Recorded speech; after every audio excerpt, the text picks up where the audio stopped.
You've been very active on LinkedIn and you also guide students on how they can improve their profiles. So how did you start with LinkedIn and then also get so good at it? There's a lot of people in our age that is basically students. Some find it boring, some make it their second Instagram account. It was just a very fancy term back then. LinkedIn is for big people and professionals. And Professional platform.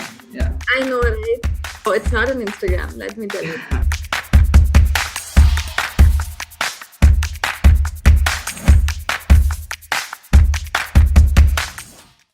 My first podcast, I have with me a student, a painter, an entrepreneur, a traveler, a motivational speaker, and I could go on and on. But yeah, we have with us Dravisha Katoch, who I met almost 6 or 7 months back. That too digitally via Instagram and LinkedIn. So welcome, Dravisha. Hi. Thank you so much. That's very sweet of you to call me with so many names. Thanks a lot. Thanks a lot for inviting me and giving me the chance to be your first, I would say, guest. I'm looking forward to a great, candid conversation with you. The reason that I'm here today is with a little hope that the people that who are listening to us can learn a little something, if not a lot, from my journey and your questions, and hopefully we can share some value out there in the world. Maybe it's like a drop in the ocean, but we all can hope for the best. Let's start now. Can you tell us a little about yourself? Like, who is Dravisha Katoch? I mean, if you were to ask me that, I would not start with, my achievements and my designation and things like that. But if you were to ask me as a person, I am a food lover. I mean, I love eating street food and traveling, especially like you said, a traveler. Yeah. Absolutely love traveling and eating, and I love meeting new people. I am that person who sits in the corner of a room, but very deeply listens to stories of other people, and I would really I can bank on that I'm an introvert, but most people don't believe that. But yes, I love listening to new stories and learning new things. And if you were to ask me what I do professionally, I love marketing, and I love creating marketing strategies that are empathy oriented, that are around people, and I love helping students. I can go on and on about that. There was this one podcast that I watched that you did recently, I guess, and you said that a network is nothing very fancy. It's just someone who you can reach out to whenever you feel like. And I guess that's how I reached out to you. I just picked up the phone and I was like, please come to my podcast. And that's how we start. So, yeah. 10:30 p.m. or something like that. It was just a candid conversation with you, and I was like, why not? Yeah, start with your journey. You've been very active on LinkedIn and you also guide students on how they can improve their profiles. So, how did you start with LinkedIn and then also get so good at it? Basically, what drove you to explore this platform? Because a lot of people in our age, that is basically students, they don't really have that much of an idea about LinkedIn. Some find it boring, some make it their second Instagram account. So how did you come across LinkedIn and get so good at it? So I got on LinkedIn in my first semester of engineering. Yes, that's correct. So I mean, I didn't know anything about LinkedIn.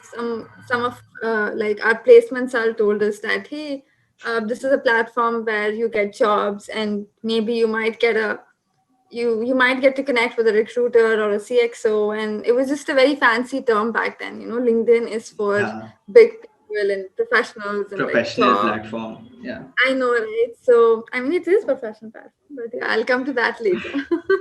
So, it's not an Instagram, let me tell you. So I was like, okay, sure, let me just see what's there. And I asked my best friend to create my account. I mean, I was so lazy that I didn't create my account myself. So he created my account, gave me my password, and I was like, let me just scroll through LinkedIn. What is it exactly? And I was like surprised, very surprised to see professionals like Satya Nadella, who was my, like idol back then. I mean, he still is, but then I was really, I was in my first year of semester, and I was really, really, I would say, I was feeling like a star already, that I'm, able to comment on his post and then share my views with him via platform. So that's what LinkedIn was for me. And there's no hacks or tips to how I grew on LinkedIn.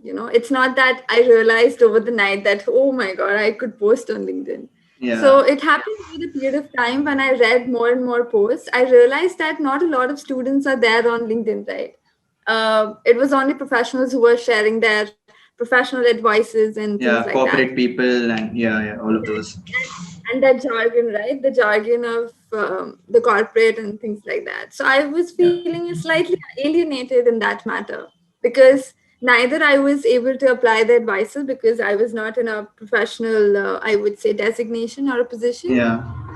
I just used to try and learn as much as I could. But then I was like, what if there are students like me on LinkedIn who don't know what are they doing? I was like, what is it that I can do? Is there something that I can, um, help my peers on LinkedIn? Like, is there any way I could help them? So I realized that, I could start sharing some snippets from my journey, just like as a college student, be it, interning somewhere. Maybe this might help my fellow peers on LinkedIn. Maybe they'll start writing as well and make our voices heard as students. Because after all, we're also stepping into that like professional journey, and we Yeah. also have a platform to share our voices and connect with the professionals, make ourselves heard, bridge that gap, right? So Yes. that's how I started writing on LinkedIn. And that's how exactly I grew my network on LinkedIn. Slowly, students started to recognize that, okay, there's a student who's also posting very regularly. And then I started connecting with students from all different colleges across India and outside. So that's actually in one sentence, if you were to ask me, that's actually how I grew, just by writing and connecting with the right people on LinkedIn. Yes. Did consistency play like a big role in your like growth per se? You have like around 42,000 followers on LinkedIn now, and so is being consistent one of the key things one should do to like grow on such platforms? In terms of writing content on LinkedIn, is Yes, that what? on posting. Yeah. Yes, initially, yes. So when you're growing your network, it is important. But if you just go to my profile as of now, I'm just very lazy to post on LinkedIn recently because obviously we all have exams and assignments. I make sure that I open LinkedIn for, let's say, 15, 20 minutes daily and make sure I engage with people, kind of observe what's the trend going on, observe what is it that people are writing these days, because that is something I'm always against the trend. People usually say that your content should be with the trend. Right. My content is always what I want to write, not what the trend is. So I Right. make sure that I have that difference in what I'm posting to make sure that I'm heard. Initially consistency plays a big role, like you did. Like I have seen you posting regularly on LinkedIn in the initial days, and then now that you've become such a brand on LinkedIn, if I can say that. So yeah, so now I guess moderation is it's cool.